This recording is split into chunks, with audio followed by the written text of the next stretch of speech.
नमस्कार, मी सौ प्रतिभा लखन हेगडे, जिल्हा परिषद उमेदवार कसबा सांगाव. आत्ता होऊ घालत असलेल्या जिल्हा परिषद पंचायत समितीच्या निवडणुकीमध्ये मी एक उमेदवार म्हणून उभी आहे. तर मंडलिक साहेब आणि शेतकरी संघटना यांच्या माध्यमातून आम्हाला ही जी उमेदवारी मिळालेली आहे त्यासाठी मी सर्वप्रथम त्यांचे आभार मानते. कारण आत्ता ह्या 3 कार्यकर्त्यांनी, मोठ्या नेत्यांनी जी युती केली त्याचा परिणाम असा झाला आहे की सर्वसामान्य कार्यकर्ता आणि जनता याच्यामध्ये कुठेतरी गुरफटून गेली असं दिसतंय. त्यासाठी याच्यामध्ये आम्हाला सक्रिय सहभाग घ्यावा लागतोय आणि त्याच्या विरोधात आम्ही लढाई करतोय.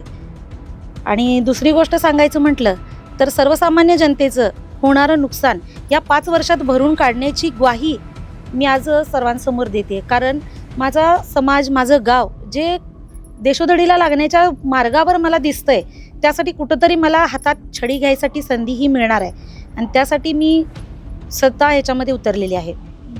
आणि दुसरं म्हणजे जर सांगायचं झालं तर मतदारांना मी इतकीच विनंती करेन की तुम्ही 1 दिवसाच्या गाजराला भुलण्यापेक्षा आपलं मत हे दान कोण देतं तर मनानं श्रीमंत असणारा माणूस दान करू शकतो. धनानं श्रीमंत असणारे देतीलच, पण मनानं श्रीमंत असणारा हा मतदार असतो. कारण त्याला स्वतःचं अस्तित्व आहे, स्वतःचे मत आहे, त्यानं कोणाला मत द्यावं हे त्यानं ठरवायचं आहे. त्याच्यावर तुम्ही बर्डन आणू शकत नाही की तुम्ही हेच केलं पाहिजे आणि तेच केलं पाहिजे. स्वतःचा उमेदवार त्याने निवडायचा आहे, तो कसा निवडायचा हे त्यांनी ठरवावं आणि योग्य उमेदवाराची साथ द्यावी. आणि ह्या आम्ही पुकारलेल्या स्वाभिमानी लढ्याला सर्वांनी बळ द्यावं, पाठिंबा द्यावा, एवढीच मी सर्वांकडे विनंती करेन.